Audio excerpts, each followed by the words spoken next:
Welcome to the Bot Signal, your home for news and views about messenger chatbots. Let's talk about how to create a remarkable experience using chatbots. Now, before I get into all of the do's and the don'ts, let's talk about why this is important. It is about a year since I discovered chatbots. They've been out a little bit longer than that, and they're starting to really kind of become popular. When something becomes popular, when a whole lot of people rush to market with something on the same day, you're going to end up getting a lot of content out there that is unremarkable. You're going to get a lot of people out there who are also just trying to sell something. Taking the time to make the experience remarkable will help you stand out above the crowd. And that is really important. People will remember you. People will open your messages. You'll get less unsubscribes. Plus, you create relationships with people. And that is the basis. That is the basis of a lot of small businesses, right? Solid relationships with people who care about what you have to say. That's why you care about making it a remarkable experience. Creating a remarkable experience with your chatbot really boils down to one word, and that is anticipation. Yes, Rocky Horror fans, I just went all Tim Curry on you. But anticipating people's questions and problems as they go through your bot is absolutely valuable to you. I do this actually 3 times during the build of the bot. The first time is when I'm going through initially building the bot. I want to stop at each little touch point. I want to stop every few messages and say, okay, is it clear where we're headed? Am I doing anything unnecessary in this bot? Is my language clear? Is it clear over clever? I have a huge problem with that. I want to be clever. I want to make people laugh. I want to do all those things. I want to entertain people. And that's fine in moderation in a bot, but you absolutely want to be clear with where you're going, because I'll tell you, it makes people feel taken care of. If their first impression of you as a business is that you are a person who thinks through all possible obstacles in the past, if you are a person who makes them feel taken care of, then a solid relationship will be built there. So I do that. I do the anticipation step. I do it during the build of the bot. And then when I would consider it built, when I would, normally lock up and walk away, I do lock up and walk away.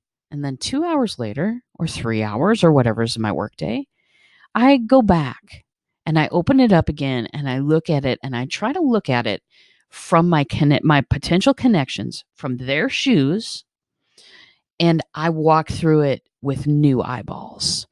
Just looking at everything again for the first time. Do people get where they're going? Is everything clear? Are we, do I lead them to the right place? If they have a problem, do I have an answer for that problem? I do it all one more time before I would consider that sequence done. Now, there's something that makes that step of anticipating people's problems. There's something that makes that difficult, and that is the curse of knowledge. You know exactly where everything's going to go. You're not necessarily taking the time to read through every single text bubble and review everything. I get it. It is really difficult to test your own stuff. So I'm going to recommend that you test. I'm always recommending that you test, of course. But if you've got, I've got chatbot buddies that I will send sequences out to and say, hey, is this clear where I'm going? Is anything confusing in here? Is the language good? I will, in addition to myself looking it over, I will have a couple of other sets of eyeballs look it over with me. Very, very helpful. So one more pass after that, after the testing, answering anything that came up in testing and anticipating any more questions or problems, and then you are good to go.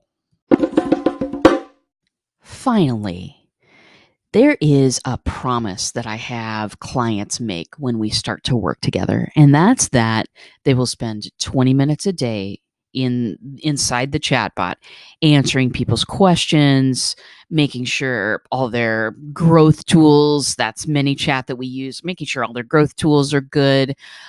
Just a 20 minutes worth of maintenance per day is the commitment that it takes to make a chatbot work, to make it build those solid relationships you're looking for. So, part of that 20 minutes I use as looking through the sequences, again, anticipating questions and problems. The 20 minutes a day, using that to anticipate questions and problems and building a habit with that, that is the real secret. Because if you've built a habit of doing this anticipation thing, it's not nearly as hard anymore. It just comes automatically to you. You come to a crossroads in your bot and you think, how could this possibly be misinterpreted? Could this do I have paths that lead somewhere for every answer people could have? That kind of thing. Once you've started to build this thinking into your head, once you've started to wire this in, it is not nearly as difficult. And then you truly will be on the way to building remarkable chatbots, which is totally the goal. Thanks for listening today. You can find full episodes of The Bot Signal on your favorite podcast player. And if you have the Anchor app, stop in, ask me a question, leave me a voice message, and I'll include it on my next show. If you're completely new to bots and you don't know what's going on there, visit me at checkoutmybot.com. Start a conversation with me. Take my free mini course. It's all available. Thanks a lot, and I'll see you in a bot.